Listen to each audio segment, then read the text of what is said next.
Hi friends, આજે આપણે નવું પ્રકરણ 1 સંખ્યા પદ્ધતિ એમના વિશે અભ્યાસ કરવાનો છે. આજના લેક્ચરમાં ખૂબ જ અગત્યની હોય એવી ઘણી બધી વ્યાખ્યાઓ અને તેમની સમજ છે એ આપણે લેવાની છે. ઓકે, તો ચાલો આપણે આજે વ્યાખ્યાઓની સમજ કેળવીએ. ઓકે, સૌથી પહેલી વ્યાખ્યા છે પ્રાકૃતિક સંખ્યા. બધાને ખ્યાલ છે પ્રાકૃતિક સંખ્યા શું છે. આપણે છઠ્ઠામાં શીખી ગયા, સાતમામાં શીખી ગયા, આઠમામાં શીખી ગયા. પ્રાકૃતિક સંખ્યા કોને કહેવાય? તો કે 1 થી શરૂઆત કરી અનંત સંખ્યા જે હોય એ બધી સંખ્યાઓ છે એને પ્રાકૃતિક સંખ્યા કહેવાય. શરૂઆત ક્યાંથી થાય? તો કે 1 થી થાય. 1 2 3 ડોટ ડોટ ડોટ અનંત. છેલ્લી પ્રાકૃતિક સંખ્યા કઈ એ આપણે કહી શકીએ નહીં, કારણ કે પ્રાકૃતિક સંખ્યાઓ છે એ અનંત સંખ્યાઓ છે. એટલે છેલ્લી કઈ સંખ્યા છે એ કહી શકીએ નહીં, પણ પહેલી કઈ સંખ્યા છે કહી શકીએ કે પહેલી સંખ્યા છે એ 1 છે. બરોબર? માટે સૌથી નાની પ્રાકૃતિક સંખ્યા છે એ 1 બને. ખાલી જગ્યામાં આવો પ્રશ્ન હોઈ શકે કે સૌથી નાની પ્રાકૃતિક સંખ્યા ખાલી જગ્યા છે તો કઈ હોય? 1. શું કામ 1? તો કે પ્રાકૃતિક સંખ્યાની શરૂઆત છે એ 1 થી થાય છે માટે. ઓકે, આપણે વ્યાખ્યા વાંચીએ. સંખ્યાઓ 1 2 3 ડોટ ડોટ ડોટ પ્રાકૃતિક સંખ્યા કહેવાય. આવી બધી સંખ્યાઓના જથ્થાને પ્રાકૃતિક સંખ્યાઓનો જથ્થો કહે છે, જેને સંકેતમાં n વડે દર્શાવાય. ખાસ ધ્યાનમાં રાખવાનું, પ્રાકૃતિક સંખ્યા માટેનો સંકેત છે ઈ કેપિટલ N છે.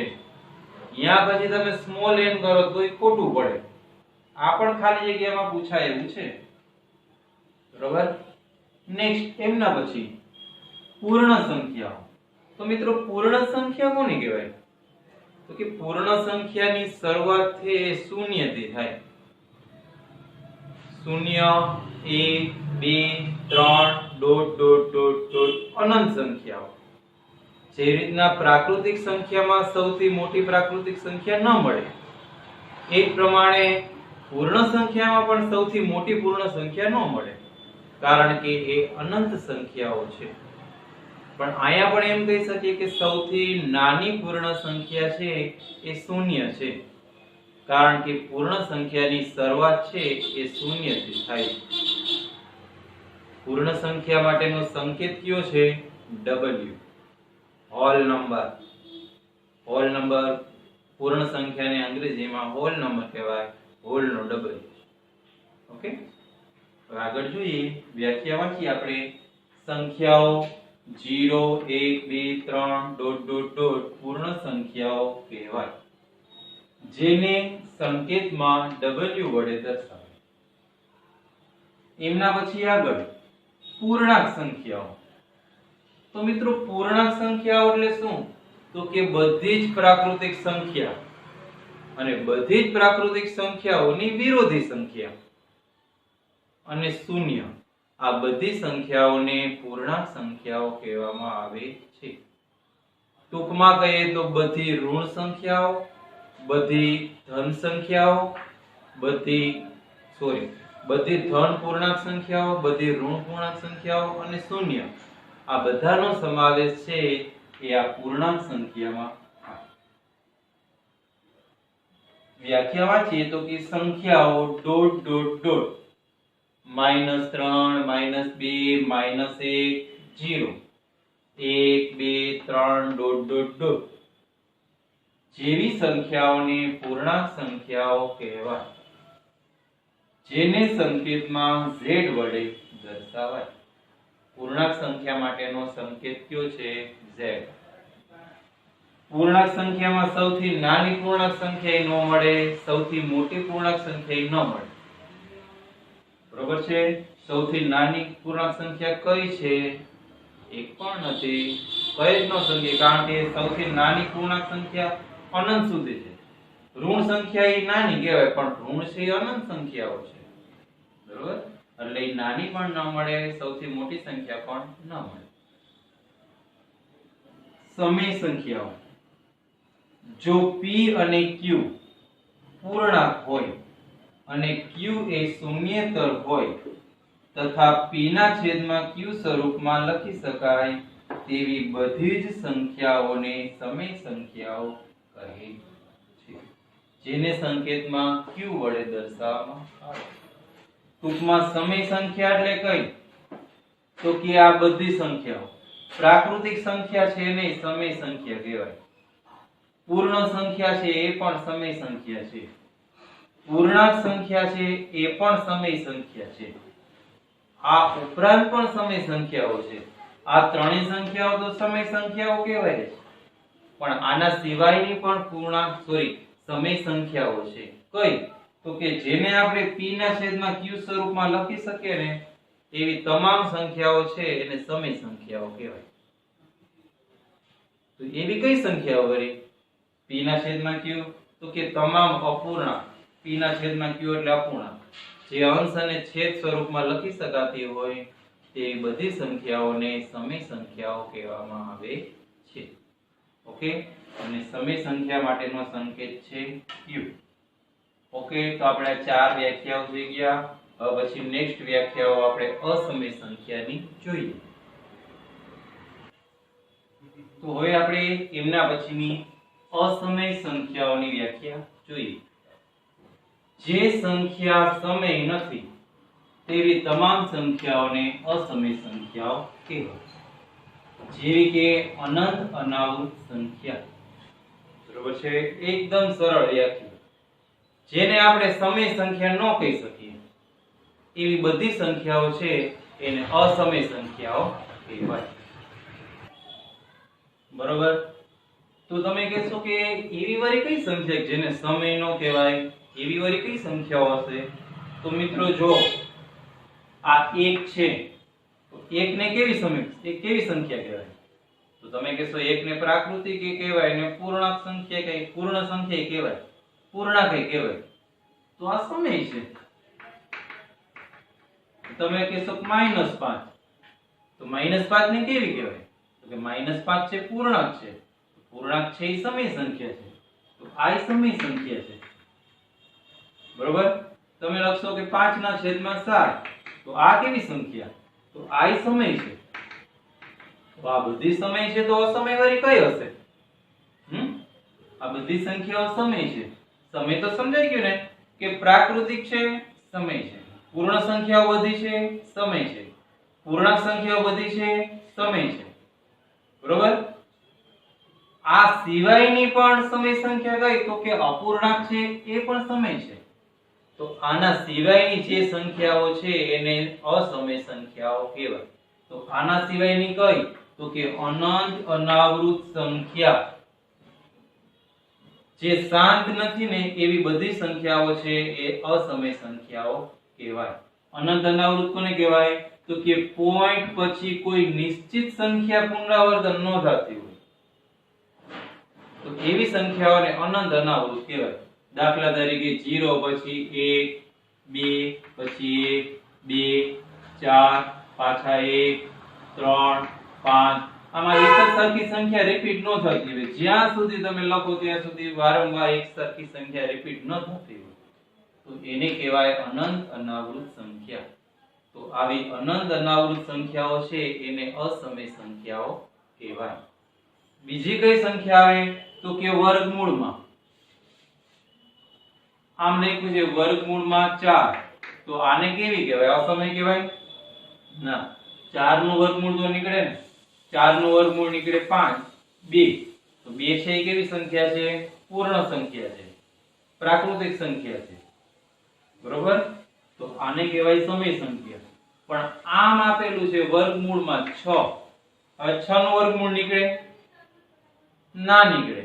તો 6 નું વર્ગમૂળ ન નીકળતું હોય તો એવી સંખ્યાઓ છે એને અસમય સંખ્યા કહેવાય. ટૂંકમાં અસમય સંખ્યાઓમાં બે સંખ્યાઓ આવશે. એક અનંત અનાવૃત દશાંશ અને બીજી કે જેનું વર્ગમૂળ ન નીકળી શકતી હોય તેવી સંખ્યાઓને અસમય સંખ્યાઓ કહે છે. ક્લિયર? હવે આ ખૂબ જ અગત્યનો મુદ્દો છે.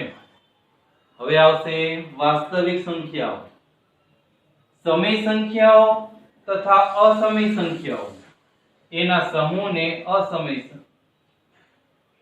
ભૂલથી અસમય લખાઈ ગયું, સમૂહને વાસ્તવિક સંખ્યાઓ કહે છે. બરોબર છે. સમય સંખ્યાઓ અને અસમય સંખ્યાઓ બધું સમૂહ ભેગું હોય તો એવી બધી સંખ્યાઓને વાસ્તવિક સંખ્યા કહેવાય. ટૂંકમાં સંખ્યા જેને આપણે કહી શકીએ એ બધી સંખ્યાઓ વાસ્તવિક સંખ્યા છે. સમય લઈ લ્યો કે અસમય લઈ લ્યો, બધી સંખ્યા કેવી છે? વાસ્તવિક સંખ્યાઓ છે. હવે આપણે સ્વાધ્યાય 1.6 માં કામ આવશે ઘાતાંકના નિયમો. ઘાતાંકના નિયમો જોઈએ. તમને આવડે છે 8મા ધોરણમાં આખું ચેપ્ટર આવી ગયું, ઘાત અને ઘાતાંક. 7મામાં આવી ગયું, તો તમને આવડે છે, પણ ફરીથી આપણે રિવિઝન સ્વરૂપે લઈ લઈએ. એની m ઘાત ઇન્ટુ એની n ઘાત. કે જ્યારે મિત્રો આધાર સરખા હોય, આધાર બે જગ્યાએ સરખા છે, સંબંધ ગુણાકારનો હોય, આ ઇન્ટુ એટલે ગુણાકારનો સંબંધ કહેવાય. આધાર સરખા હોય, સંબંધ ગુણાકારનો હોય ત્યારે એમની ઘાતનો સરવાળો થાય. બરોબર છે. તો આ રીતે લખાય a એની m ઘાત વત્તા n ઘાત. માત્ર ઘાતનો સરવાળો કરવાનો. એમના પછી એની m ઘાત છેદમાં એની n ઘાત બરાબર એની m ઘાત માઈનસ n ઘાત. જ્યારે આધાર સરખા હોય, સંબંધ ભાગાકારનો હોય, અંશ અને છેદ એટલે ભાગાકારનો સંબંધ કહેવાય. આધાર સરખા હોય, સંબંધ ભાગાકારનો હોય ત્યારે ઘાતની બાદબાકી થાય. તો આ રીતના લખાય એની m માઈનસ n. પણ આવું ક્યારે કરી શકો તમે? કે જ્યારે m ગ્રેટર ધેન n હોય, જ્યારે અંશની ઘાત મોટી હોય અને છેદની ઘાત નાની હોય ત્યારે તમે આ પ્રમાણે કરી શકો. બરોબર છે. એની m ઘાત એની n ઘાત બરાબર 1 ના છેદમાં એની m માઈનસ n ઘાત. આવું ક્યારે કરી શકો? તો કે જ્યારે m લેસ ધેન n હોય ત્યારે. જ્યારે અંશની ઘાત છે નાની હોય અને છેદની ઘાત છે મોટી હોય ત્યારે તમારે આ પ્રમાણે કરવું. ટૂંકમાં યાદ એટલું રાખવાનું કે મોટી ઘાતમાંથી નાની ઘાત બાદ કરવાની. અંશમાં મોટી ઘાત હોય તો અંશમાંથી બાદ કરવાની નાની ઘાત. છેદમાં મોટી ઘાત હોય તો છેદમાંથી બાદ કરવાની. બરોબર છે. તો આ પ્રમાણે તમારે કરવાનું રહેશે. હજી ઘાતાંકના નિયમો છે, આપણે જોઈએ આગળ. તો હવે આપણે ભાગાકાર વિશે બે નિયમ જોઈ ગયા. ત્રીજો નિયમ એની m ઘાત અને એની n ઘાત બરાબર 1. પણ આવું ક્યારે? તો કે જ્યારે અંશની ઘાત અને છેદની ઘાત બે સરખા હોય, m બરાબર n હોય ત્યારે m નો જવાબ છે 1 આવે. દાખલા તરીકે આમ હોય 3 ની 4 ઘાત છેદમાં 3 ની 4 ઘાત, તો આનો જવાબ 1 આવે. બરોબર. અંશ છેદ બે ઉડી જાય એટલે 1 વધે. ઘણા છે બે અંશ છેદ ઉડી જાય એટલે 0 મૂકે છે. એટલા માટે આ નિયમ લખવો પડ્યો કે અંશ છેદ ઉડી જાય ત્યારે 0 નહીં પણ 1 વધે. ઓકે. એમના પછી ત્રીજો નિયમ કૌંસની અંદર એની m ઘાત, કૌંસની બહાર n ઘાત. ઘાતની ઘાતનો નિયમ કહેવાય. ઘાતની ઘાતનો ગુણાકાર થાય. એની ઉપર m ઘાત અને m ની ઉપર પાછી n ઘાત, તો ઘાતની ઘાતનો શું થાય? ગુણાકાર થાય. એની m n ઘાત આવે. બરોબર. આગળ કૌંસમાં ab, આખા કૌંસ ઉપર m ઘાત. તો અહીંયા પણ એ જ રીતના m ઘાત છે એ કૌંસમાં રહેલા બંને પદ ઉપર લાગુ પડે. કૌંસની અંદર જેટલા પદ હોય, કૌંસની બહાર જે ઘાત હોય એ બધા પદને લાગુ પડે.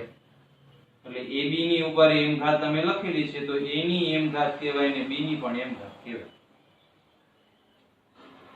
આગળ a ના છેદમાં b m ની m ઘાત. તો અહીંયા પણ એ જ નિયમ, કૌંસની બારે ઘાત છે એ અંશ અને છેદ બેયને લાગુ પડે. એટલે a ની પણ m ઘાત કહેવાય, b ની પણ m ઘાત કહેવાય. આગળ મિત્રો જ્યારે કોઈ આધાર ઉપર ઘાતાંક 0 આપવામાં આવે ત્યારે એનું પરિણામ છે હંમેશા 1 મળે. કોઈ પણ આધારની ઉપર 0 ઘાત હોય એટલે એનું પરિણામ છે 1 મળે. દાખલા તરીકે આમ લખ્યું હોય 50 ની ઉપર 0 ઘાત, તો આનું પરિણામ શું, આનો જવાબ શું આવે? 1 આવે. ઘણા છે 50 ની ઉપર 0 ઘાત છે એટલે 50 લખી નાખે. 50 નહીં, કેટલા? 1. બરોબર. બીજો નિયમ, a ની માઈનસ n ઘાત બરાબર 1 ના છેદમાં a ની n ઘાત. આ સ્વાધ્યાય પોઈન્ટ 6 માટે ખૂબ જ મહત્વનો છે કે કોઈ પણ આધાર પર ઘાતાંક છે જ્યારે ઋણ હોય ત્યારે ઋણમાંથી ધનમાં રૂપાંતર કરવું હોય તો એનો વ્યસ્ત કરવાનો.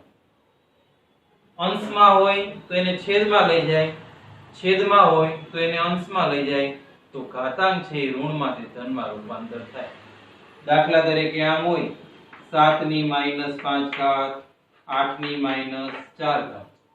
હવે આ ઋણ ઘાતાંક છે એને આપણે ધન ઘાતાંકમાં રૂપાંતર કરવું છે, તો શું કરવાનું? છેદ છે એને અંશમાં લઈ જવાનું, એટલે 8 ની 4 ઘાત થઈ ગઈ, માઈનસ માંથી ધન પ્લસ ઘાત થઈ ગઈ.